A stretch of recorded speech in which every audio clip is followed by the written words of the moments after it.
like / Liquid Sound Disciples, because right now it's a bunch of random letters. At least that's what I got. Right, I don't know how to do that. For sure. Yeah, I don't know how to do that either. You grab a chair, bruh. Okay, word. I'll be like Listos Magistos here. Okay, we need our light open.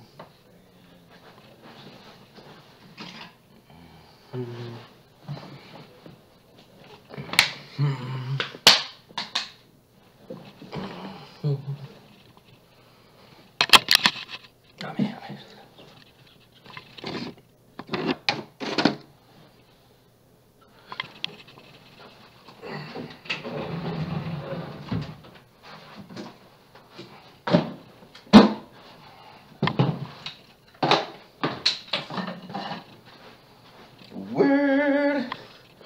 Getting all ready. Think the big comfy chair will be fine? Well, as long as... Probably not. How are you gonna get in the shot? As long as you can get in the shot.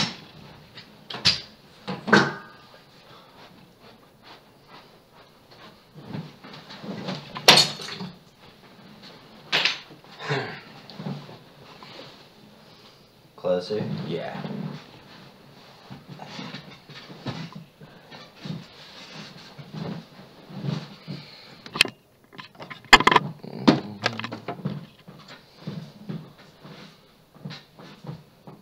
Let's see here.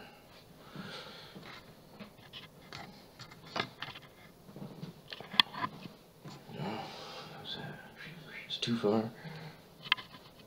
That's better. Cool. Alright.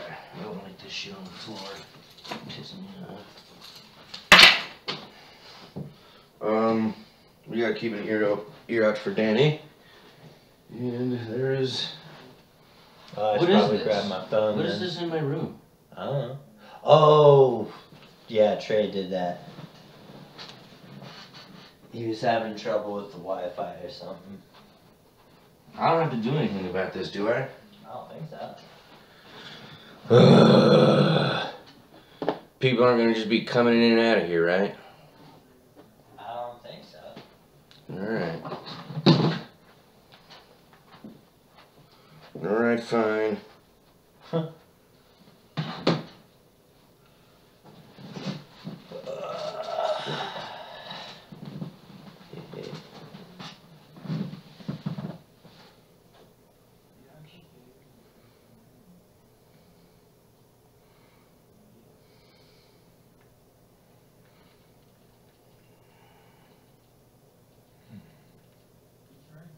Are we live? Yeah, we are. Oh, wow. Look at We that. are actually live. Hi, guys. How's it going, Oh, everybody? there's even 2 people watching. I was Already? just gently staring Oh my gosh. into your eyes through the computer screen. And they totally loved it. Mm-hmm. They were like getting the chills, I can tell. They were like, they were all about it. I just gotta figure out how to save this. You want to warm them up and tell them about your week? Yeah, man. My week's just been great. Trying to print up physical copies for the new album. Boom Bap Therapy's coming out soon. Remastered, super dope. What else? Things are still going well. Work, great relationship with my boyfriend. I know I say it all the time, but I just can't even. You just like making people jealous. Yeah, what can I say, man? I'm really happy with where my life's at right now, and I'm like, you know. I think satisfaction is a different thing. Like, there's many things I want to gain satisfaction in. So there's like a yearning and a desire, but I'm nothing but like excited for those things. It's not like I'm happy with where it is and that's stagnant. It's like I'm happy where it is and it's evolving and progressing. I'm rambling. Dude, it's good. I mean, it all sounded good to me. I liked every minute of it, you know. But nothing new, nothing exciting? What would you do over the weekend? Anything cool? Let's see here. I went to the Church of the Most High. Cool place. What is it? Dabs. We actually did that together, saying it like it was a separate event. Yeah. That's a pretty cool spot, man. Where's it at? Platte and Boulder or something? Yeah, Platte and Boulder. Platte and Boulder. In Colorado Springs. Yeah, and what's dope about that spot is they don't make you pay an entry fee. Your entry fee, technically, or however you want to look at it, you just have to spend $10 on like weed product. And I think that's collectively as a group. So, no, last time they made us.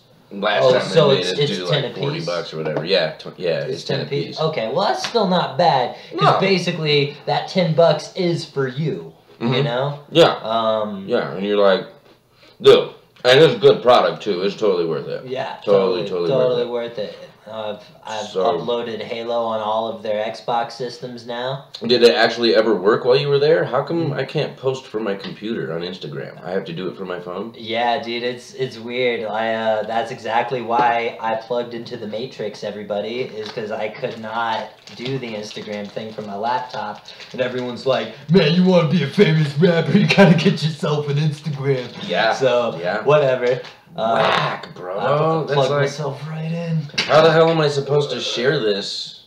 We'll have to figure it out. If anybody has any good ideas, please live chat us and let us know. Or just do it for us. That'd be cool too, because, you know, we're Americans. Oh, I could do something. I could, like, take a picture of it on my phone and then share that.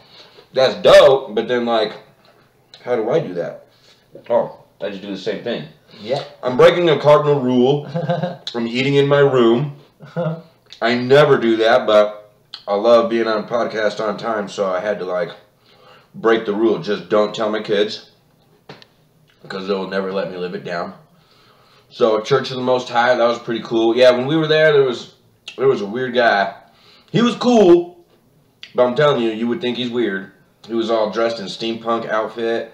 Well, I think that's cool. I'm not brave enough to dress that way, but, you know, power to this guy. You know, you can take whatever you want from it. I don't think it's right to judge people, but he introduces himself by saying, I was caught in a tire and I smashed my face at 85 miles per hour and lost 16 of my teeth. He, like, introduces himself that way. He's like, this is what happened to me. I hit my head really hard. That's his defining moment. Yeah, which it happened 7 months ago. So, like, yeah, evidently he woke up from a coma or something, which, hey, he's a stranger. He could have been making some of this shit up. Maybe he just doesn't take very good care of his teeth.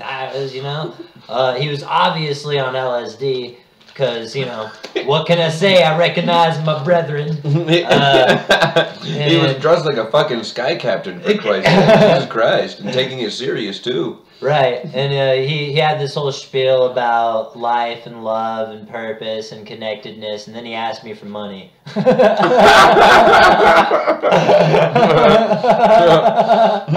So I was taking some dabs. And I guess it was his girl was sitting next to me.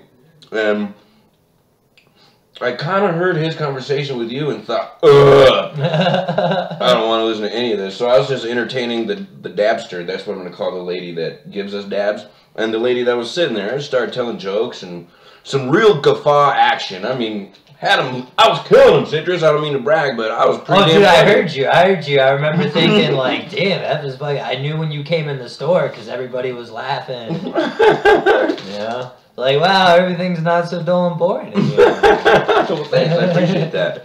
So we're going for like at least 10 minutes, you know, just crank yanking, man, laughing our asses off, and So then then the lady said something about, you know, well, let's not tempt fate, and I was like, oh yeah, and why not? What's the worst that could happen? Well, how about losing your house and your 3 kids 3 weeks before Christmas? Bitch, we were laughing and joking. Who asked for this? Are you kidding me? Goddamn. You had to go and tell me this whole story about some dude getting stabbed in her driveway after she told him she couldn't come inside. And that was my cousin, and he was stabbed by my brother, and it wasn't even my... Whatever, lady. Where's the jokes at? I was trying to, like... I was fishing... Jokes. Let's make some jokes here, not... I don't know how to laugh about your brother getting stabbed. You know what I'm saying? You know, and this is where I won't pass judgment because I know, you know, there are people within my immediate family that. Oh, weird. That's us, dude. Duh. my speaker's off in the distance, and then when I opened up my phone to like advertise for the live stream, it connected, and so we're hearing ourselves simultaneously. Whatever. What the hell was I just talking about? You were talking about not judging people Oh, because there's yeah. people in your family that You know. do acid or something? No. When a huge event happens to a person, you sort of get locked in a matrix, and then that thought sort of just keeps repeating over and over and over again. You relate to everybody through that thought. It's the story you tell that like everyone you meet. You know, like that was kind of the vibe I got from this guy who just fucking smashed his teeth in.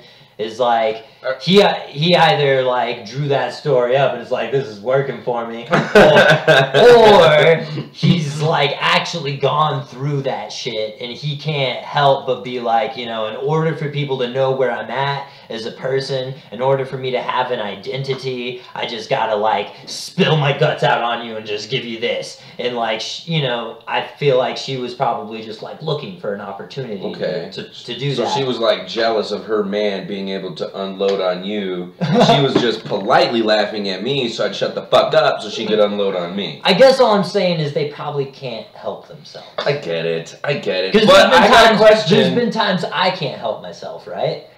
Yeah, no, not even. First of all, we're homies, all right? You got a problem bothering you, it only makes sense to talk to me about it. You wouldn't go and, like, meet some dude at the fucking bar and just be like, hey, guy. Back in the day, I probably tried to. I mean, really? there were times I went to the bar real distraught, hoping that, like, somebody would talk to me. Yeah. I did it a couple times, and then the bartender... who had never like made an attempt to have a conversation, you know, what can I say? That's why I didn't have much money at the time. I just had like I was working part-time and living with my brother's house. Shit was real rough, right? Mm-hmm. And so I didn't really have the concept of tipping people in my head yet. I was a young adult. I was a little ass. I was a little screwhead. So I would just like buy a couple of drinks, hope somebody would talk to me. Nobody did. So I like would not leave a tip and leave. And then like the third time I did that, they were like, it's Danny, we'll go grab him. Gotcha. Third time I did that, they were like, man, you're really bad at that. I'm like, what? They're like, tipping? And I've been tipping ever since. And well, because I've worked jobs where you need to be tipped. I'm sorry I did that. Man, that was a good ramble. Good ramble. I'm glad I finished it while I wasn't here. It's time to move on to new rambles. See, so what did the bartender end up telling you? He was just like, you're lame, get the fuck out. Oh, basically you're bad at tipping, was what she said. Which, I deserve that. I totally hadn't learned the lesson yet. And I tipped her instead of buying my next drink. Yeah. And I never did that again. Good. Well, it's an embarrassing way to learn a lesson. Right. It has to happen. Oh, I just told her I was trying to socialize. I was trying to go see somebody, and she said, "Well, you can go drink at your house." Yeah. Wow. Which that was kind of rough, but it was also like, okay, I'm looking for love and attention in the wrong spot. Definitely. Some people never learn that lesson. I understand. Yeah. But see, I was not slammed anywhere it's 85 miles an hour, you know, but I did lose some teeth and I was unconscious. I'm wondering if it's an amount of teeth, if there's like a formula for amount of teeth lost and amount of time spent unconscious for that to be like your identifying factor, like this guy. You know? I think people also, I mean, just dealing with trauma is such an interesting thing. I feel like some people take it really well and it almost like builds their character and they become more advanced beings, and other people spend 40 years addicted to heroin. You know what I mean? Right, of course, or beating it. Yeah, that's pretty interesting. That's like well, we were going to talk about different phases of life, and that's kind of a neat little segue for that. Everybody make some noise for Mr. Tinker! A great thinker! Are we going to have to adjust this camera so you can fit on the screen? Or, dude, why are you bringing a bong that looks like a fish? It's all. That bong is awesome. Dude, You look like a fish. look at your mother was a fucking blowfish. Look at. Low profile is just swimming in the ocean, swimming in the ocean. I swear to God, I saw this thing at the Denver Aquarium recently. It's got to be something similar. Let's see. Step back up, if that's okay. Yeah, you won't be on screen there. We gotta.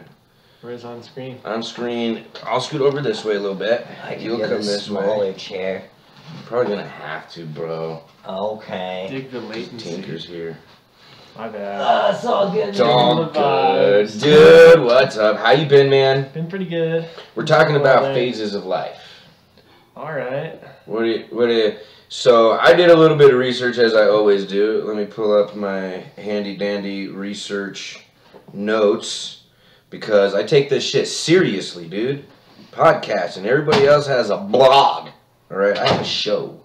I got a Fucking show. Alright, where to go? Of course, I probably. Yeah, it's weird. It's time lapsed. Mhm. Yeah. Yeah, but There's well, a latency in there. That's pretty that's interesting. okay. It makes it easier to deal with. That's cool. So apparently, I lost all my notes. I must have erased them or something. What was it, like 10 seconds?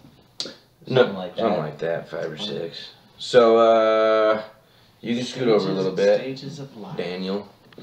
Okay, so different stages of life that are normally described in the textbooks, I was finding out, are infancy, childhood, adolescence, adulthood, and old age. See, I was totally wondering about that because when people talk about phases of life, I've heard people say like I had a cowboy hat phase. You know what I mean? And I definitely want to talk about those because I did not find a cocaine phase or a blackout drunk phase or, you know, none of that. You know, the unreasonable idiot phase. I guess that's kind of childhood. And then here's the other thing. I wish I could figure out, I wish I had more time to figure out or understand how they delineate the different groupings because I know plenty of guys and gals that have been through college and have degrees and are very fucking childish, very immature, very entitled, and, you know, act like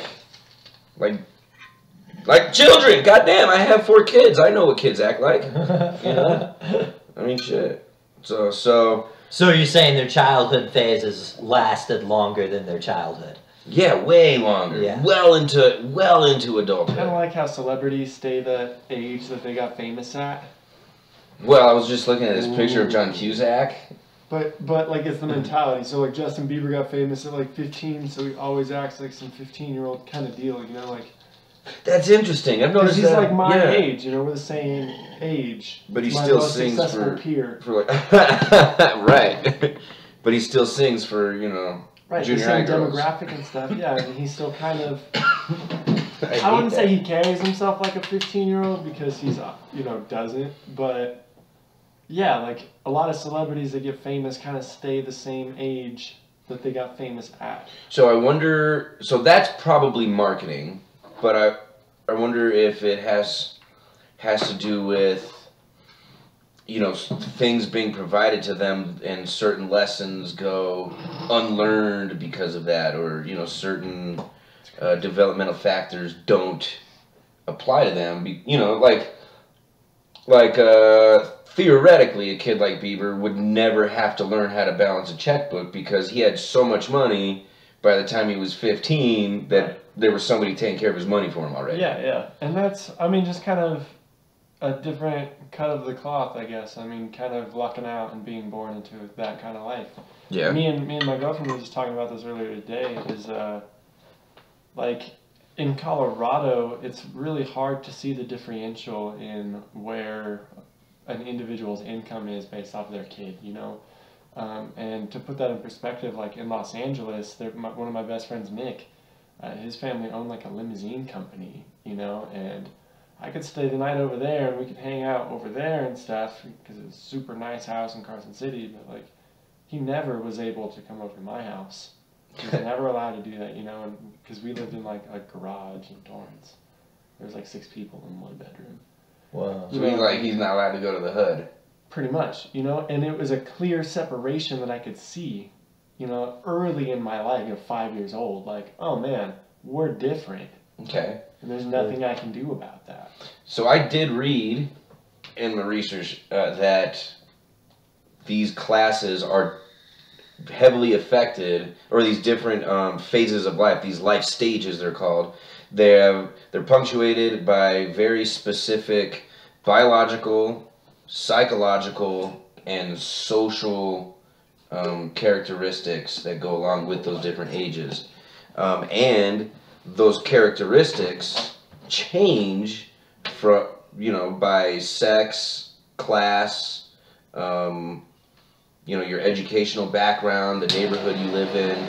So your experiences as a young child, you know, just like you were saying, experiences as a young child of wealth is going to be very different from your experiences of a young child from the opposite end of the spectrum. Right, and that plays in regionally too, because like, you know, I was having this conversation with my girlfriend, and she was right. Like, it is much harder to see where a family comes from out here versus how it is out there. I mean, it's just easier to see. Like, What do you, like, you're easier to see a person's class? kind of, yeah. Yeah, and okay. it's not that it's prominent like an aura and it takes over, you know, but it's not ignorable. You know, it's kind of like, I don't know. So, Citrus, what are your experiences with different phases of life? How many phases do you think you've been through? What phases are they? What were they like? See, that's the thing, is like, I've been thinking about this for a while. I would separate some phases into, you know, really, it could go down a lot. It could be 2-year phases of my life where I lived with a particular person, or a fucking month phase of my life when I had my yoga teacher training. You know, that was a very particular phase. And leading up to that phase was definitely a phase as well. It was like a 5-month phase. And then there's like large patches, like my 20s. You know, I would consider that a phase as well. So, phases or life stages, like we were discussing, like the books say, are made up of phases, as you're describing, different attitudinal adjustments or interests or whatever it might be. Moments in life where you kind of have to level up or plateau in your growth and inner moments of justification why you exist. Yeah, you know what I mean. Yeah, 100%. When a perspective shifts, it's like that's even a phase change too. Because I've spent the last 9 years rapping, and it was just recently that it's like my perspective is switched on my whole approach to it and my relationship with it. And like, I still have just as much passion, and it's evolved, but I'm now in a new phase. That's interesting you bring that up, because artists, fine artists, you know, painters and such, are often talked about in periods. So they go through periods of their career, and I'm trying to remember, I believe Picasso, a lot of his periods were described by color. I could be wrong. I know there's an artist out there his periods are described by color. He went through a red period and a blue period, you know. So that definitely happens. So what do you think causes your phases? Where does a phase begin? Where does it end? What's the point of it? What is it? Yeah. I think Danny hit it on the head when he said it's a part of growing. It's definitely a part of evolving. I mean, perspectively, it's something that you would have to measure yourself, because it's something that only you or somebody that spent enormous amounts of time around you could measure. You mean growth? Yeah. Okay. Yeah. Right. I mean, you can sort of track a human's phases of life when it comes to their biological growth. Where you would expect them to be.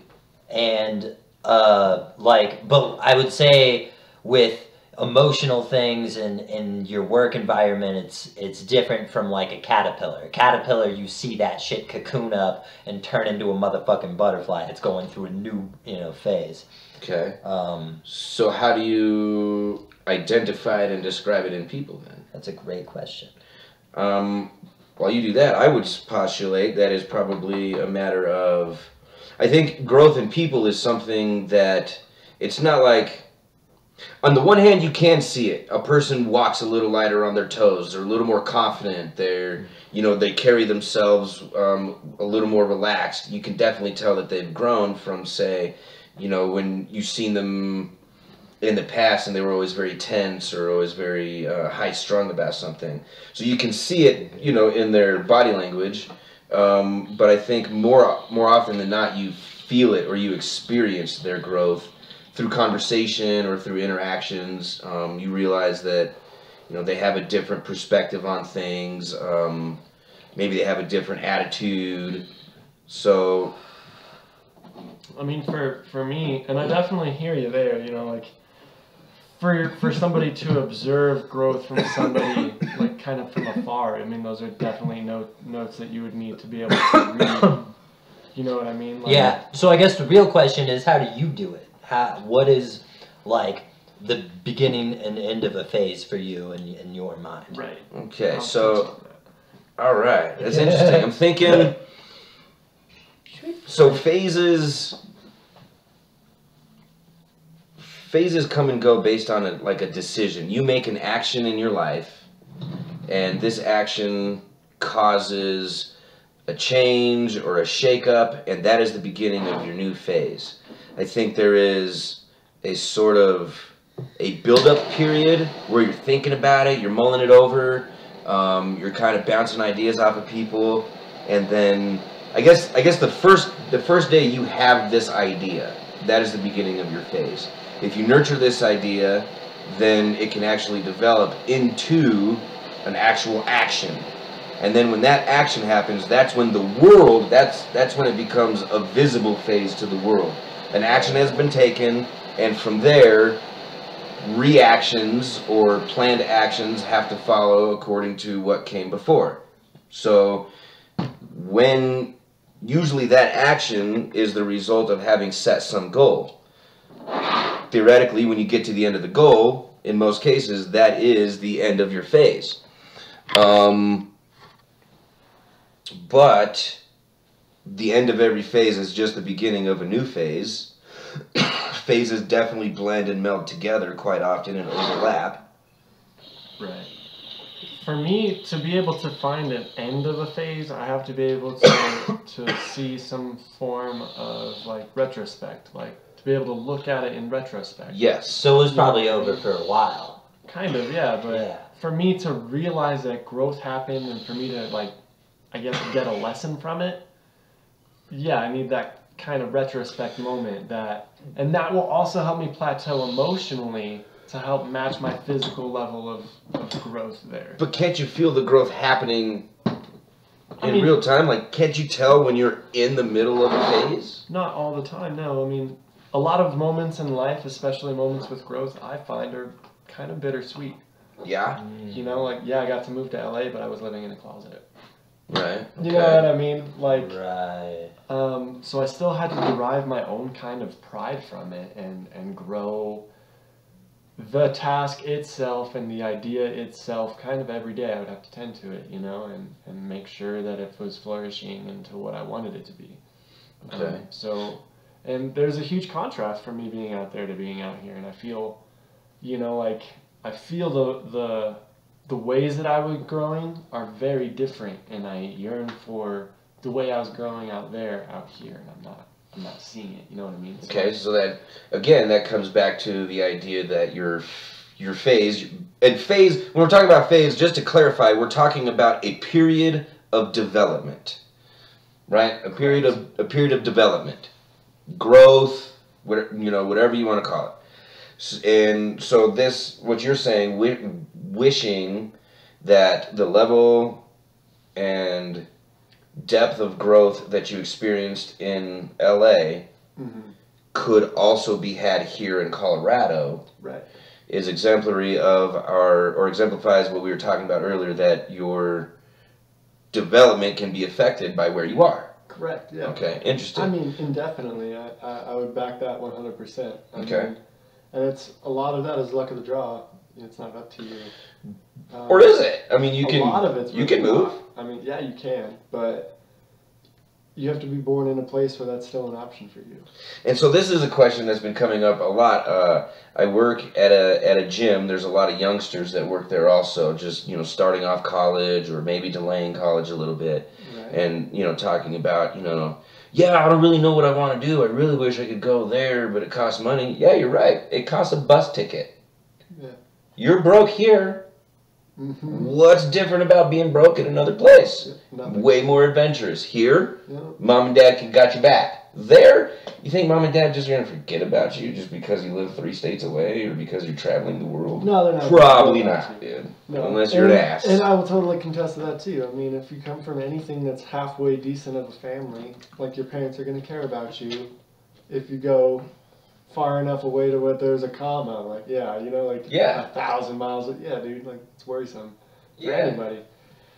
But the way of life out there is much better. Any out there is like without training wheels, without that backing, and it's really, really freaking satisfying to live that way. Even if it is day by day, week, paycheck by week, whatever, like dude, it's nice. It's an adventure. It's an adventure. It is. Every day is more of an adventure, and you get to. It's almost more fun. It's like that. The little bit of risk helps me personally with growth. Because Let's analyze this phase if we can. Let's play a little game, dude. All right. Okay. This phase of you going to California, right? All right. How you were there like 6 months? 8 months, yeah. 8 months. Okay. When did you get the idea to do it? I guess I've always, ever since I moved here, I've wanted to not be here. Okay. Okay. But I would say, since I, as an adult, like, that could, realistically formulate a plan and a goal and a way to live out there, probably in the works for a year before it happened. Okay. In the works for a year before it happened. So you definitely, and then how long were you there? The 8 months. The 8 months. All right. We are, hey, let's have another bowl. So then, and how long have you been back? August. Okay, so five months. And are you planning to go back? I'm not planning on staying here. Okay, so I would say that the California phase is over. Yeah. Okay, Yeah. then it was about a year and 8 months. Yeah. Okay, but it could have been brewing for about a decade before. True. And if I wanted to drop my quality of life, I could have persevered out there for much longer. Mm-hmm. I mean, much longer. Right. But as I've grown into this adult that I want to be, I've also grown with a standard of life, and I would have needed to take a severe hit to that standard to continue being there. Right. Okay. So, what did you learn from your trip in California? What was the growth? Oof. If you wouldn't mind sharing. The growth was... Hot seat. It was definitely not as scary as you think it is. It's not this black void. And even if I already did have connections there to kind of ground me, like, I didn't. I thought I did, and then everybody had grown up into their own lives and moved away. Dude, that's what I felt like last time I went back to Tucson, bruh. Yeah? For real. Yeah, I was living with one way and shit, yeah. Oh, I didn't know that. Really? It was weird. It was crazy. Weren't you hitting me up, man? Like, all of the disciples have lived with me at some point. I should have. I don't think that was a short phase. Okay. So, yeah, like, there were two inner circle people from my childhood that immediately took me in because they were still around, And, Right. So that was super nice, but even without that, I would have been perfectly fine. You know what I mean? Like, I got to spend some holidays with some people I liked more than others, and that was the bonus. Cool. And I could have easily lived there without that bonus. You know what I mean? Like, Right. For sure. Right. Okay. But yeah, the new endeavor was, I'm thinking somewhere in Oregon. Okay. Because they kind of have more of it all. Yeah. Right. Yeah. I've been into Portland. Okay. Go and check that place out for sure. Yeah, dude. So that's the new So you basically learned that that you could go anywhere and so make it. graspable. Like, Yeah. It's so attainable. And, Okay. And literally the biggest thing keeping you from it is yourself. It's not your wallet. It's not your, it is you. Yeah. You are the problems. Pick yourself up, remove yourself, and go. Yep. Like, Just and that's the way to do it. fly, pelican. Mm-hmm. Yes, sir. Because all that stuff, if you really like your stuff that much, if you sell it, you'll get it again. That's the cool thing about stuff. Right. If you really liked it that much, you're going to miss it, and then when you have the money, you'll buy it again. And when that happens, it'll happen. Right. And if you can get over that and just wait on it, then you can go wherever you want. But what's the commodity you don't get back? The time you spend... The time you spend not going. Yeah, what the fuck? Your youth. It only happens one time. Right. You don't want a cubicle TV at night, wake up, repeat phase. You don't want that phase. That phase sounds like it's like I don't want that phase. Man. And it's some phases seem just so easy to be trapped in and be stuck in. Because they're comfy phases. Yes, well, now, anything familiar is comfortable. Is that a phase though? Like being scared. Is that a phase? I believe it is. Like scared of the dark, like that's just something you can outgrow and that should count as its own phase? Yes. Okay. Absolutely. I would say that it does like come in and out of life on a regular basis though. What, fear? Yeah. Yeah. Totally. No. I would think so. No, look, no. Because that's the whole point of plateauing in a growth moment and then having that desire to grow more. That's not fear, that's just discomfort. Ugh, I don't like it fucking here. This is, like let's do being that. comfortable, and then whenever you leave somewhere you are comfortable, you either don't know it, or it's not as comfortable, so like, it's gonna entice some kind of risk, which is gonna trigger that kind of fear process, I would think. Excitement. Adventure, dude. Adrenaline. Yeah, dude. Like, I don't know this fear. Fear's a nice motivator. I find it I don't know. I would think that it's a distraction, a distracting motivator. Like you just run blindly in one direction. But we're talking about that's instinctual fear. Well, no, I feel like if fight you're or flight kind of fear, but like I'm talking about a fear that you're familiar with. Being scared of the dark, like. Yeah. You have to deal with it and be around it, and it's not an instinctual thing anymore. My son was afraid of the dark, and that exactly how he reacted was turn around and run blindly in a fucking direction. Doesn't care who's in the way. He's not scared of the dark anymore? I don't think so.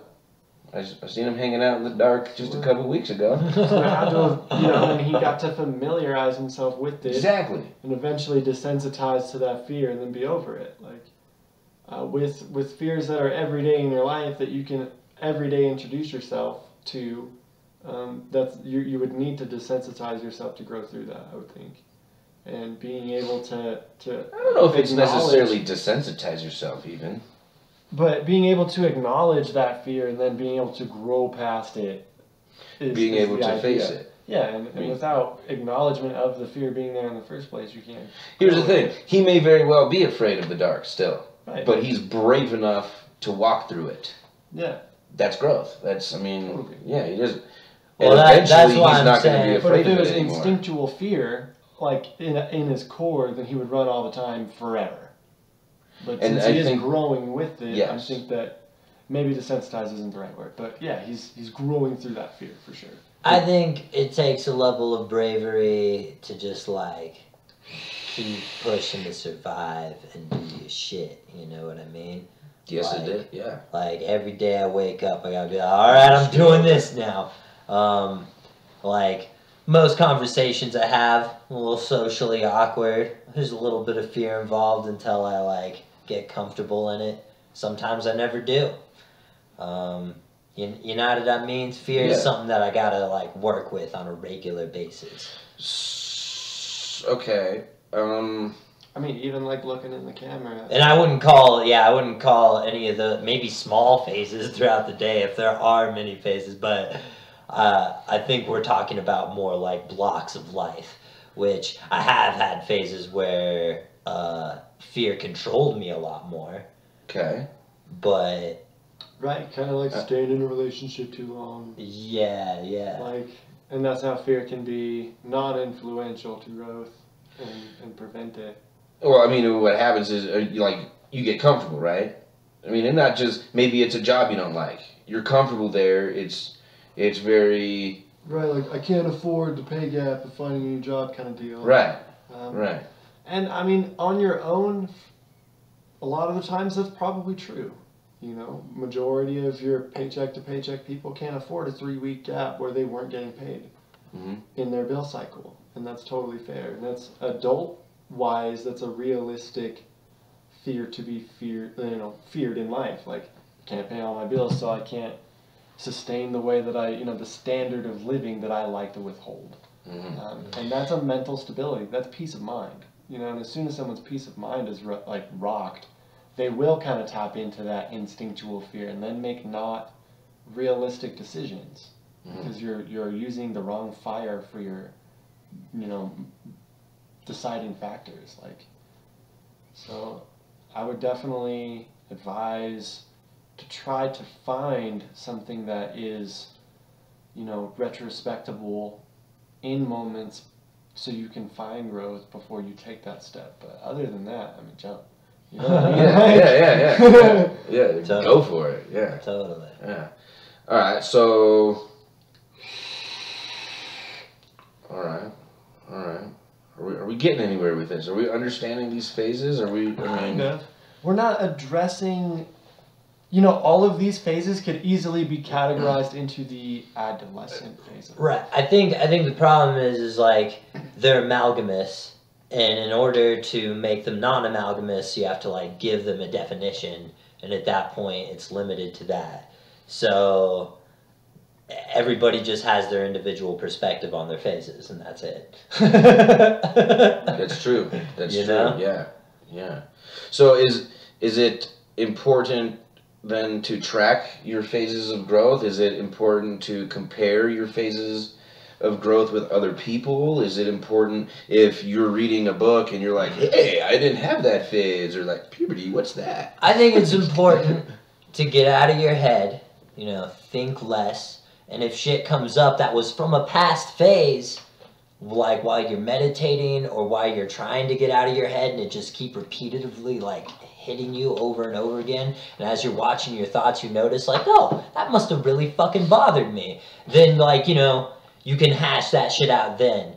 But I don't think you should spend time dwelling on anything. I think it should come up naturally. You know what I mean? Yeah. I think a lot of the times we try to tear things apart and figure them out logically with this mind, when this is the stupid mind, these are the smart ones. A heart and stomach actually know what's going on.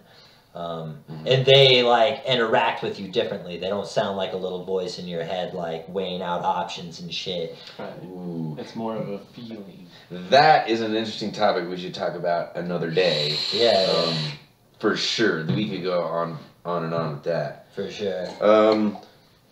Do you think...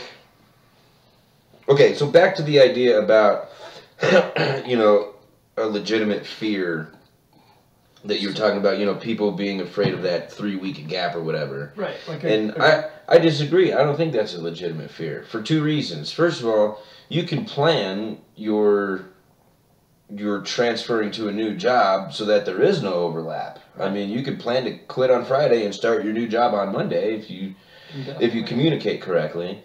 And furthermore, I'd rather have a 3-week gap and wonder what's going on and end up in a job that I love, where I'm going to flourish and I'm going to be excited to go every day, because that means I'm going to kick ass. And if I kick ass, that means I'm going to make more money than I'm making here being miserable. Totally true. So, a better example to gauge where somebody's at in stages of life would be like going to college or having debt.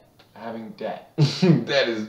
what a horrible phase of life that never goes away. The adolescent is going to steer around vigorously for as long as possible, around debt, versus the adult will most likely take it head on. Yeah. You know what I mean? Yes. And those are indefinite, like, measurable things in 2 phases that you could take on in anybody's life, really, you know, and use them to compare, you know, and see where somebody's at. Because, like, a dude who has a PhD is used to seeing a comma and 6 figures in debt, you know, so when he wants to apply for another loan at $1,000, that's nothing. It's not going to freak him out. That makes sense. That's a really interesting point of view. Wow. Yeah. So, I mean, and unfortunately, fiscally, you could easily measure where a lot of people are. Yeah. In phases. Yeah. Have you ever made a spreadsheet? Right. How old are you really? Yeah, so. Okay, that's interesting. And it's the whole maturity side of things where it's harder to gauge, because who's to say? You know? Well, and that's an interesting thing. When science used to say that the male brain doesn't finish growing until the age of 21, and that had something to do with our drinking laws or whatever it is. And now they're saying that 26, 27, 28 is when the male brain is done developing, and they refer to that because we develop slower than the woman folk, and so that kind of correlates with some information that I've taken in as well around there's microscopic organisms that like cycle in your bones, so they eat like the bone marrow or whatever, and whatever they shit out is good for you. And when you hit a certain age, humans around 25, those little microscopic organisms stop producing beneficial waste for your body. So the cells that reproduce stop reproducing around 25 somewhere. So that's when you actually start dying.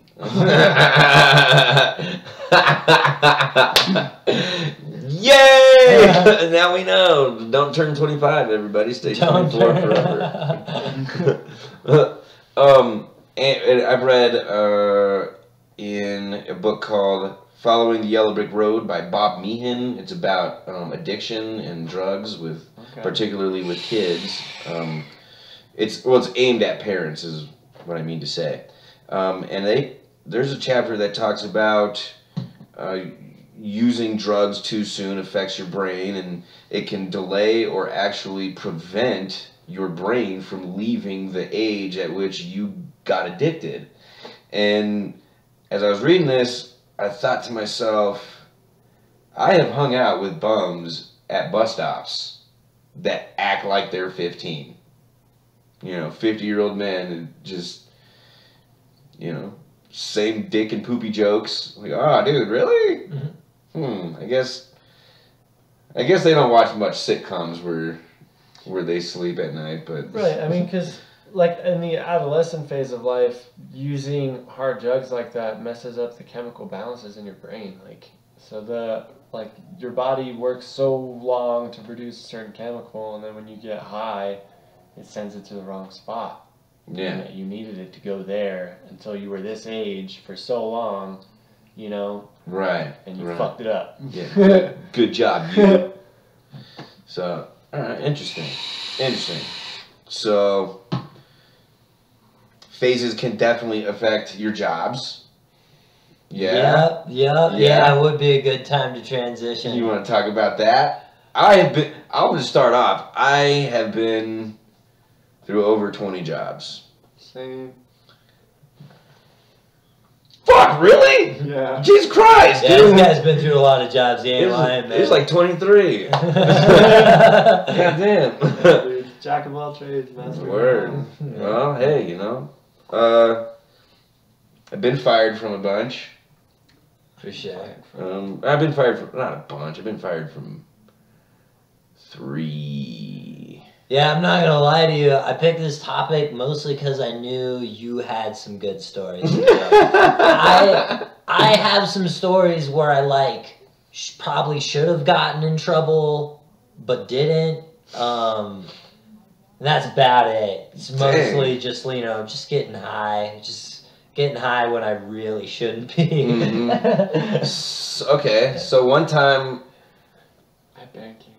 Huh? One time. Oh, one kind, yeah. So I used to work at this deli, and I got in trouble one day for the boss saw me smoking a joint out in the parking lot. And when I came in, you know, after lunch, she sent me home. I had to do the walk of shame. No. That was a different job. God damn it. No. Yeah, okay, at the deli, I was living with Ill Rated, Rizzle Dizzle. Okay. And so, actually, we both worked there. Anyway, I had to work that day. He had just got some killer loud, and we rolled up a blunt, and we were smoking it on the way. I had woken up late. I was like, dude, I gotta get high. He's all, we don't have time. Let's just go. So, you know, burning, and then we're like, we got there in record time, so we thought, man, we gotta finish this. And of course, I walk in, and I walk right past the boss, and she looks at me and goes, my, you sure smell nice. You guys remember that movie, How High? Yeah. I was like, oh, it's cannabis for men. Oh my god. And she goes, oh, well, it goes really nice with your red glossy eyes. Oh. Yeah, my allergies are kicking my ass. Oh my god. And she says, okay. well, if that's how you feel about it, then you can just go home. I don't want to see you here anymore. Wait, what? Really? Yeah. Fuck! So I had to go out and call my buddy to come back and pick me up, you know, and Oh my god. he didn't have his phone on him. He had to drive all the way home, and then he had to come back. So so here I am, the fired guy, just stoned as shit, standing in front of the store. See, this was be a place in my life where I feel fear. Yeah. I am high as shit. I reek of a blunt, and my boss is like, you like calling me out. No, I wasn't scared. I was, yeah, what the fuck? Oblivious. Bitch, I got work to do, damn it. Yeah. Don't you see I'm running a little bit late here? You want me to cut this meat or not? Dude, my first job was in a kitchen, and the boss was a huge prick. And he fired one of the cleaning guys. I guess he walked past the cleaning guy. He's like, hey, man, what are you doing? And the cleaning guy said, he's like, I was just killing time. And he looked up, and it's the boss. You know, so like, fucking idiot. so he got fired. And, and I guess that really put him in a bad mood. And me and Cody got me a job there, a real good friend of mine. And we're talking music and stuff because it's always playing overhead. And I like messing with Cody, you know, like, who's this? Because he doesn't know classic rock for shit. And Black Betty's on. And I was like, Cody, who is this? Good song. Who is this, man? Like, getting stoked about it. And the boss is like, Dan, if you know who this is, you don't have to finish your prep list. So he butted into the conversation. I was like, dude, you fucked up. I totally know who this is. I asked the question, Mike. Like, you messed up, dude. I don't have to do my prep. This is Ram Jam, dog. He's like, no, it's not. And I was like, yeah, it is. Don't even, yes, it is. And he's like, no, it's not. So I look it up and I go, yeah, it's Ram Jam. And I go all in his face. Super stoked. I'm 16, you know? Yeah. I don't care. I'm right. Pull Google on his ass. Yeah. So he tells me, all right, well, you have to do your prep list twice. And I have the longest prep list in the restaurant. It's 32 items long. So I was like, no, I'm not going to do that. I proved you wrong, dude, and you told me I didn't have to. So I'm not going to. And he's like, well, you're not going to do your job? I was like, well, you told me I didn't have to. And he's like, well, you can go home. You're fine.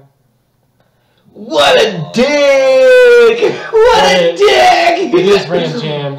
And if Mike, if you ever see this, fuck you, dude. I was right. Yeah, man. You could just ram jam it right where the sun don't Yeah, shine. dude. Like, Yeah, you really gotta pull your emotions together, bro. I'd go see a therapist or something. Because like 16-year-old kids that are right should not be getting you that angry. That's just the way it is.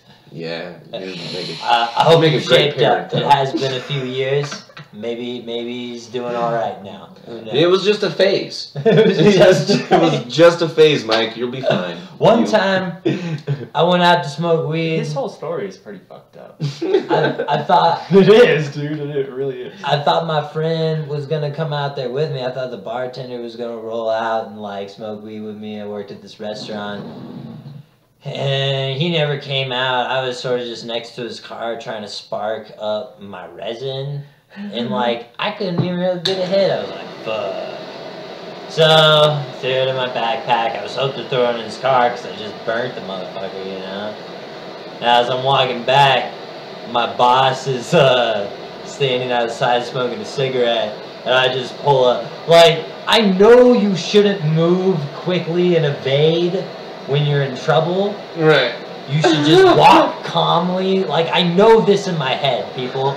But my body does things that I just can't control sometimes. And I just sort of like sprinted the other way. He's like, what the fuck? I'm like, alright. And I sort of got my balls up and I'm like, alright, I gotta do this. So I walk Michael on. Cera awkward run. I walk through to the back of the restaurant. I'm like, hey, how's it going? I say it kind of quietly. And I hear my boss go, oh, hell no.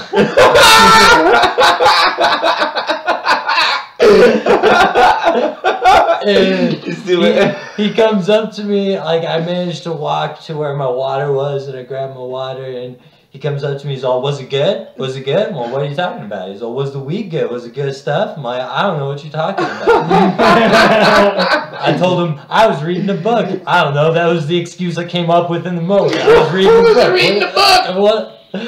Whatever, man. It's a tiny book that you turn with your thumb. And I don't know how long this went on for, but You after didn't see me look at my fingers to turn the pages? Yeah. but after a while, I was just like, fuck it. Like, we'll see what happens. And I said, you know what? Yeah, it was really good. 'Cause I wasn't going to explain to him, it's like, well, I was trying to smoke weed, but I couldn't get any, I didn't even have any bud. You know, I was just trying to smoke resin, you know? So I actually didn't get high out there. I definitely tried to, but I failed. I would have, dude. Explain the whole Yeah, situation. dude, for sure. 'Cause dude, this was not at work, but I had some buddies that went down to Mexico one time. We used to go down to Mexico to buy pills and then sell them at school and shit. So my buddies went down there. Huh? Wow. Yeah. So my buddies went down there one time. I was not there this time. I might have been scared. Okay. I might have been. They got popped at the border and they got pulled over. And before they went down there, they had made a plan that they were going to stuff everything they got inside the AC vents. That was the first place the cops looked. Problem was, they never scored that down there, right? So they're all in the room. You know, they all get interrogated individually, and then they get interrogated together, and nobody's saying anything. Nobody's saying anything. It's just going on for hours and hours and hours, and my buddy Beej is finally like, yes! We came down here for pills! But nobody sold us any because you fuckers kept following us around everywhere. And everybody looked at him like, what the fuck, man? You fucking snitch ass bitch. You know, they're all pissed off at him and shit. And then, all right, you guys can go.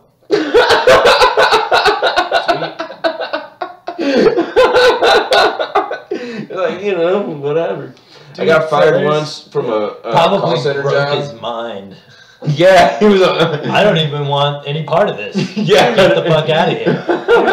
There's this tiny chick who goes to Canada. She like drives the border to Canada. I think down to Maine. I don't know, but she smuggles water from Canada. Water? Yeah, water. And like people, wet? Yeah, like wet water. Like, water. Like PCP? No, water. Oh. Like H2O. Oh. Not ice, not dust, not okay. Water. Okay, just checking because you know stuff we're made of. I have my own water. You know, but yeah. Water is hard to come across. Water. And, I don't do PCP. It was just a phase. It was like I was like in my 20s. It was a phase. But anyway, so she fucking goes up there and she'll get like a Hawaiian punch jug, fill it up with this crystal clear Canadian water. Like from a lake, from a glacier, from a snow. Like the other side of the Great Lakes. Some shit. I don't know, dude. She smuggles water out of creeks and shit, but she sells it to people who end up selling it to Las Vegas. So she gets like $1,000 a gallon. She's smuggling water. Wait. So this is like some fancy ass water that you get at like the Bellagio. It's all pure Nova Scotia glacial water. right? And it was like really just some chick going across the border, dipping in a fucking stream and coming back and selling it to probably to some mafiosos that, you know, they're not. All right, here's the backstory. All right, they're not real mafiosos, right? Their cousins are, but they're too pussy to really be in, you know, and they're like Keystone Cops kind of. So instead of actually risking narcotics, you know, they're like, dude, we got to do something hardcore. They heard about, you know, they came up with this idea for selling water way more than it's worth, you know. So, she got busted? No, it's not illegal. So why is she smuggling it? Smuggling implies that it's like... Well, because she's like bringing goods from Canada and selling it across tariff-free. Yeah. But a Canadian water smuggler, every other day she makes a short trip from British Columbia, Canada to Washington State with a trunk load of fresh Canadian water to sell for profit to an American water buyer. And these water buyers usually supply Las Vegas with super duper nice water for like their fountains and shit. Oh my god, what the fuck? This is so wild. This is so wild. Like, so, yeah, she got $10,000 for 5 gallons of water. That's insane, dude. Dude, I want to taste this water. I want to take a bath in this fucking water and see what happens. I want to drink glacial water and water from Everest, like snow melt. Like, get some snow. I wouldn't want off of Everest, not off the regular hiking trail, though, because this is like filthy. Yeah, filthy. Dead people. Yeah. There's like over 300 bodies on Everest right now. Oh, yeah, dude. I want to get colonics with the glacial water. Wow, while it's glacial cold. Oh, no. Dude, I have done bowel prep. For you. I've done bowel prep for a colonoscopy, after which I shit glacial water. Boom. Sir, did you do your bowel prep last night? I sure did. And is your poop clear now? Is it clear? Is the colonoscopy phase of your life over, or no? My colonoscopy phase of my life started early. Actually, you know what? I think I'm back on track for my age. I don't have to go back. I mean, I got my diet under control. I'm good. So you can look at it retrospectively, say you grew through it. Yeah, and count it as growth. Mm-hmm. Oh yeah. Oh, dude. This has nothing to do with work, guys. This is another conversation for another time. I'll tell you guys all about colonoscopies. They're good for you. Fucking growth, baby. Fucking growth. And one time I got fired from a call center for using fake voices. You know how the calls can be monitored for quality? Right. I forgot about that. Whoops. I was just using all kinds of voices, and eventually my boss came over and was just like, hey, fuck out of here. And I played all stupid. What? Why? What? Why? I worked at a call center once, and I never did stupid voices. But more often than not, when I have to use one of those electronic signature things, I'll put something like Mickey Mouse or Donald Duck. So they're never accurate, and who cares? Yeah, right? Totally. Who cares? But I'd like to think that somewhere, some dude gets paid to read those fucking things, and it makes him laugh. Actually, leading up to my colonoscopy adventure, I worked at a second call center in my late 20s. It was awful, but I had colitis, and so it really affects your shit cycle, man, to the point where you're spending, like, almost 2 hours of your life every day trying to shit. Not all at once. It's like, okay, I'm as done as I'm going to be for now, and then you got to get back to work. Or you're like, I'm not done, but I have to get back to fucking work because I kept getting in trouble. Dude, I was just spending too much time. Like, me and my they call him the coach, we had to have a meeting about, dude, we need to figure out a way to keep you from being in bathroom time, because when you work at the call center, you know how you gotta put yourself into bathroom time or break time or lunch or coaching, or, you know, if you're not on the phone, their computer needs to know why.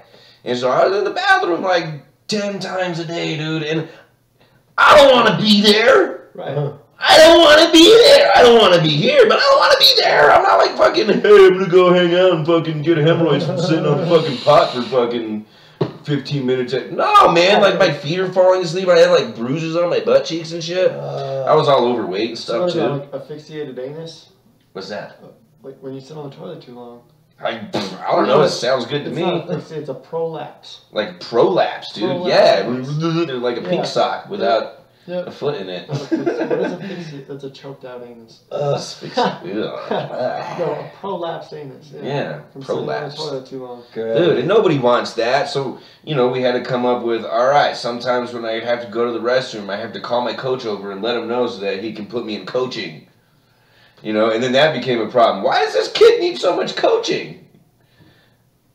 Okay, we got to come up with another strategy. Yeah, dude. So, you know, eventually I just like, you know, fuck it, I'll go schlep brick. What were you eating, man? Like what? All the wrong stuff. Mostly, my problem was eating too much and too fast and too often. Okay. But it was also, you know, just the choices of food. Red meat totally fucks my world up. I eat it just sparingly. Too much meat in general, actually. You know, processed meat like sandwich food, like sandwich meats get me. Too much fiber. There was a point in my life during all that when I was like, dude, I gotta do something about this weight. I gotta do something about my pooping problem. I'm obviously constipated or whatever. So I was trying to go vegetarian even. Destroyed me, bro. Oh my god, it was like a terrible phase, guys. It was such a phase. It was like, and now I'm not in that phase anymore. I'm in a healthy phase. I eat well. What can I say? Another time I got fired for smoking weed. Oh, so anyway, back to that deli job. I ended up begging for my job back by the end of the week, and she gave me my job back and said, just don't do it again. So I did it again. A few weeks later, I was pretty high, but I wasn't feeling well. I was legitimately sick. There was a flu going around. It was that season, right? And I went in and I told her, I was like, yo, I'm not feeling well. I was just, you know, I really would like it if I could go home. I just came in to see if you guys are swamped or anything. She goes, yeah, we got some stuff that's got to get done. You know, you're here now. You might as well do it. I was like, all right. So I'm all working and stuff, and then it was my lunch break, and dude, I didn't even have an appetite, and I just went and sat under a tree in the wash and smoked a joint, you know, of course. And then at one point, I thought I saw the boss's car drive by, and I was like, oh, fuck. She didn't see me. So I go back in to start my shift, and she goes, you know what, why don't you just go home? And my heart sank, man. I thought she saw me smoking weed and that's it. So I went home, and I never came back.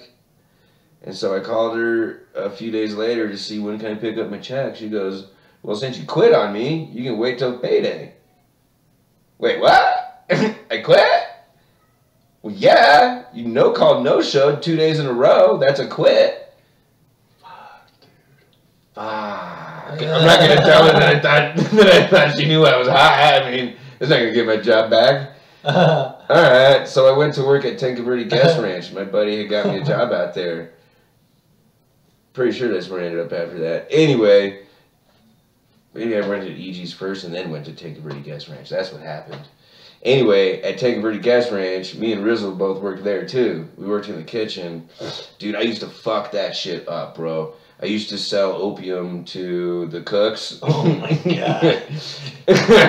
And mayhem would ensue, like raw chickens getting sent out and shit. This is like an expensive ass place, man. I ate a piece of raw chicken there all rawned out one day, dude. Just it was delicious. Maybe that's where I got colitis from. I don't know. Oh, brutal, bro. So one day. Okay, this is a fucking crazy ass place I worked, bro. All right, they had a horse killer, bro. So has anybody seen like the poker? No, like a person that was killing horses, like a serial killer, but for horses. Oh, they had a horse killer. Okay, so Tanque Verde Gas Ranch is. It's a dude ranch. It's a big old dude ranch. Lots of German people like to come there. There's so much acreage. They get to pretend to be cowboys and stuff. And they actually filmed Hey Dude there, which was a cartoon that, or a show that was on Nickelodeon back in the day when I was a kid. I mean, I've seen it a couple times. So anyway, when I was working there, horses would just come up with their throats torn the fuck out, dude. You know, 2 or 3 a week is what if I remember correctly. It was so bad that they hired dudes to like mercs almost, like mercs, I guess, man, like to hide up in the bushes and stuff. And we thought it was all rumors or whatever, but 2 of our dishwashers got hemmed up by these mercs, man. Like the one guy, dude, he was young. He was young as fuck, man. Maybe 17, but he was all big and all awkward and stupid. I guess he got jumped and like, you know, who the fuck are you? Because he was walking by the horses because it was a long ass driveway, and he was walking by there because he was going out to the main road, and this is all way out in the boonies, you know what I'm saying? So anything you do without a car is gonna look fucking suspicious, you know what I'm saying? Right. But he was walking out because his mom wasn't allowed to drive up. She was picking him up out there on the street, you know, way out. So he got hemmed up, and he was mostly scared more than anything, you know. But we had this other kid, and I can't remember his name. He was funny. I don't know if he meant to be, but he was fucking funny, man. He had walked all the way down to the street to go catch his ride, and had forgotten his jacket or something, and was walking back, and just happened to be playing with his knife, just. Dude, they put him in zip ties and everything. They brought him all up in the office. What the fuck? He was I just forgot my jacket. So after several weeks of this, they end up finding out that it was one of the horses, bruh. What? Just one of the horse horses disease. Just was rogue. Whatever it was just attack the horses and tear their throats out. Wow. Oh my god. What, dude? Anyway, I got fired from that job for smoking weed too. And it wasn't even my fault that time, dude. Yeah, they made you smoke that weed. Dude, me and Raiden were out there. We had our shit, man. Me, him, and this guy Jim. Jim almost kicked my ass one time, and I deserved it. And I learned a lot. He really snapped me out of a shitty phase of my life, bro. What, dude? We were closing one night, and I threw my glove at him, and he says, "Yo, if you ever do that shit again, I'm gonna put it in your fucking throat." I said, "Oh yeah, Jim." Oh my god. Oh my god. Right in front of the boss. Oh, Jim. He didn't get fired. Is everything okay, boys? As far as I'm concerned, that employee made a promise and carried it out. Yeah, that's leadership.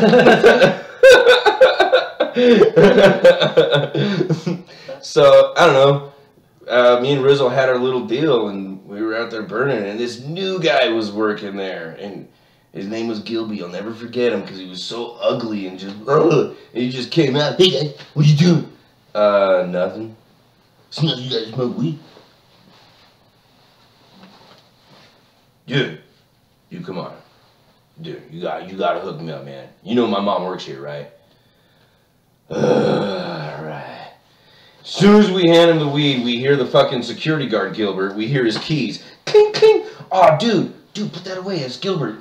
We have at least 10 seconds to put this away. You know, we don't tell him that, but that's what we know. Right. We can hear it. Put this away, we gotta go, you know, like, dude, yeah. What? What, man? What? And Gilbert goes, "What's going on here?" "Nothing." Looking right at the security guard. "Okay." Dude, we didn't even get to finish the shift, man. I was so fucking pissed! Like, god damn it. But his mom works here. Yeah, right? What the fuck? Yeah, so... He said it was cool. I'm totally not proud of any of these things. At all.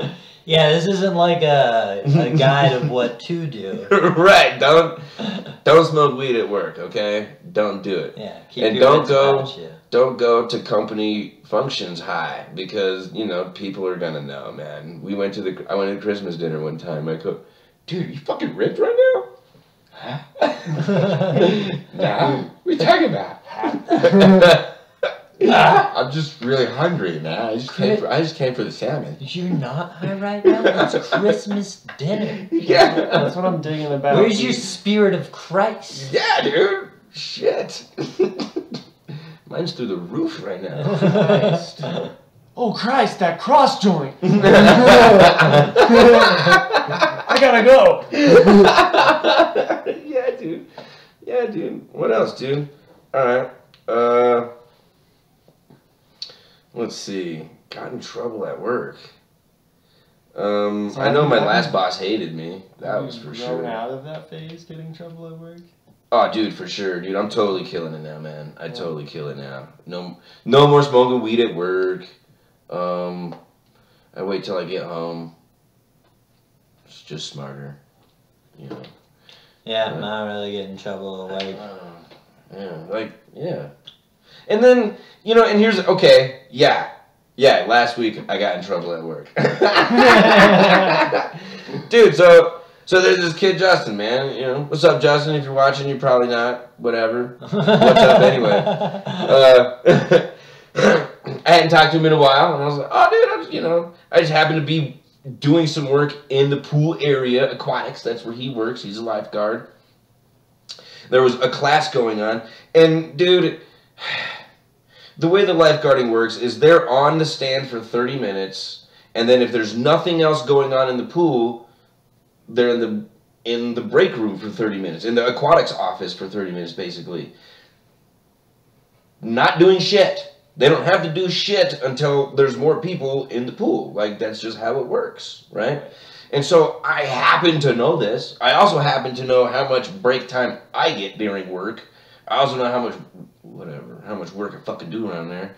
Anyway, so I'm like, all right, I'm going to go say what's up. He should be getting off the stand like any minute right now. I can tell because there's a clock right there. All right. Hey, what's up, Justin? Not much, blah, blah, blah. We start talking. Sure enough, it's time for him to get off the stand. Boom, boom, we walk back to the break room. But, you know, we're both kind of antsy dudes. We don't just want to sit there, so we stand there, you know, in the doorway and just kind of, you know, catch up a little bit, you know. And, yeah, it was longer than 10 minutes. Not afraid to admit it, because what's trouble, B? Nothing. So, we're talking. The class ends. This lady, and it's basically like old people aerobics, you know what I'm saying? And so, like, this old grandma comes up and goes, listen, fellas, I don't mean to be a hard ass, okay? But you stood here talking for 20 minutes. It might have been 30 minutes. And that means you were not earning your paycheck. And Justin, he's all young. With all due respect, ma'am, we're on break. You are more than welcome to go and complain at the front desk about all of this. My name is Dave. I work in facilities. And then she just walked off. And, you know, and so Justin's like, you know, he wanted to keep, like, explaining himself. Right, and that's not how it works, blah, blah, blah. And I'm like, dude, let her. What does she care? Yeah, she doesn't know how it works. Exactly. We do. So he couldn't contain himself. He went and, you know, approached his director and was like, hey, I just want to let you know that we got talked to. It was me and Dave, and this is what happened, blah, blah, blah. So I've moved on at this point. I'm already knee-deep in another project, and the director comes up, and she's like, hey, so I talked to Justin. Oh, yeah? How's he doing? Well, he said you guys got yelled at? Yeah. What happened? Well, we were being a little chatty. Is that it? Yeah. I told the lady to go file a complaint, did she? Well, I haven't heard anything yet. Okay. Yeah, people should just mind their own P's and Q's, huh? Yeah, that's what I was thinking. I mean, she doesn't know how everything works around here, right? Yeah. Okay. Well, we'll see you in the pool later? Yeah, cool. Because I always go swimming at lunch, you know? Right. Yeah. You know, what's trouble? Think about that, dude. When you're like a little kid, right? In that little childhood phase, and somebody's like, ooh, you're going to be in trouble. You can see it on their face. What is trouble? You're going to get yelled at? Right, totally. Oh, you have to go to your room full of toys? Ah, boo, bummer. So why watch out. Watch out. You know, and I kind of figured that out dealing with my last boss because she was so unreasonable all the time that I would just tell her, listen, this is not going anywhere. I'm gonna leave. I'll be back tomorrow morning and we'll talk about this again. How come this project's not done? Because I told you it wouldn't be done by now. Right. Just because you want it done by now doesn't mean it's gonna be. I told you that. And then she wants to go and complain, yeah, he's got a real bad attitude about stuff. No! I'm telling you how it is. I want it to be done when you want it to be done. Anyway. Yeah, getting in trouble, it's fun. Rules were made to be broken. Just, don't get caught. No, that's stupid. That's dumb, dude. Alright, I've learned my lesson. I don't do that shit anymore. I fucking kill it, and actually, dude, I harumphed some kids at work today, man. Hey! You guys need to put those back. Uh-huh. And you shouldn't be playing back here anyway. You're just gonna get in trouble. Mm-hmm. That feels good, doesn't it? No, man. I was like, God damn it. I totally would have been doing, I might just come out here and play with those exact tires later. That looked like a lot of fun. Damn it. And really, my boss is the one that doesn't want him back there. I don't give a fuck. Get squished by the garbage man. What does it bother me? I'm my kid. It's the garbage man's fault. He's the one driving, and your fault. Me and the Y had nothing to do with it. We were just throwing our trash away. You are right. Some kid got squashed. On paper, that's how it looks. Yeah. Alright, man. I think we can end on that note. Word up. It's been real, y'all. Much love. Have a good night. Peace out. Give each other oral. Bye, Internet.